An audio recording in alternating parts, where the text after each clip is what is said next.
আসসালামু আলাইকুম এভরিওয়ান, সবাই কেমন আছেন? আপনাদের তো অনেকটা ভালো আছি। অনেক দেরিতে ব্লগ নিয়ে আসলাম আপনাদের মাঝে। অনেক ব্যস্ততা, অনেক মানে সুন্দর দিনগুলা কাটালাম, এই জন্য ভিডিওগুলো শেয়ার করতে পারি নাই। বাড়িতে যাওয়ার টাইমে আমি সব কিছু পরিষ্কার করে যাচ্ছিলাম, কেননা আমার জামাই কিন্তু পরিষ্কার করবে। তারপরও আমি যতটুকু পারছি পরিষ্কার করে আমি বাড়িতে যাচ্ছি ঈদ কাটানোর জন্য, কেননা আমার জামাই যাবে 2 দিন পর।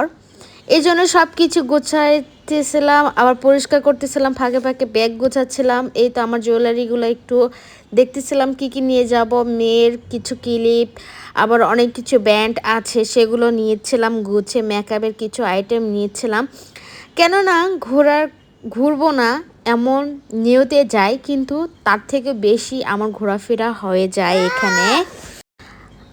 আপনারা তো জানেন আমি ঘুরতে খুবই পছন্দ করি।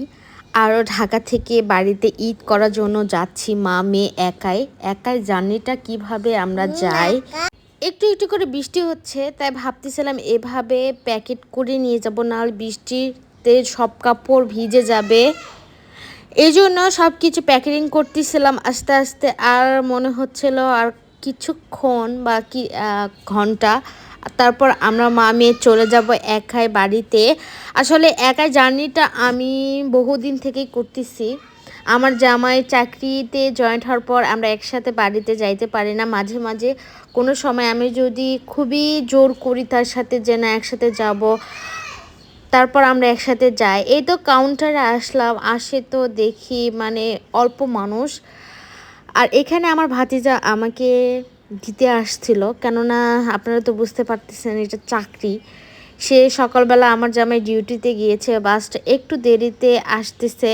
এই জন্য মা মেয়ে অপেক্ষা করতেছিলাম কাউন্টারে। এখানে আবার কাউন্টারে অপেক্ষা করতে করতে খুবই বোরিং লাগতেছিল। তারপর আমি বাজে উঠিয়েছিলাম, মেয়েকে একটা জুস খাইতে দিয়েছিলাম, কেননা আমি সব সময় লং জার্নিতে এই জুসটা ইউজ করি আমার মেয়েকে খাওয়াতে, কেননা এই জুসটা আমার মেয়ে খুবই পছন্দ করে। আর এটা কিন্তু খুবই একটা ভালো। আর আমাদের যমুনা সেতুতে একটু পানি নেই, আর আমার মেয়ে কিন্তু পুরাই 7 ঘন্টা সে ঘুমিয়ে আসছে। মামে আমরা ঘুমিয়ে আসছিলাম। তারপর এখানে ফুড প্যালেসে নামে মেয়ে, আর এটা তো রমজান মাস, এই জন্য আমি কিছু খাওয়া দাওয়া না করে মেয়েকে কয়েকটা চকলেট, আর আমার ব্যাগে তো সবসময় মেয়ের খাবার থাকে, রান্নাবান্না করে নিয়ে আসছি এটা তো।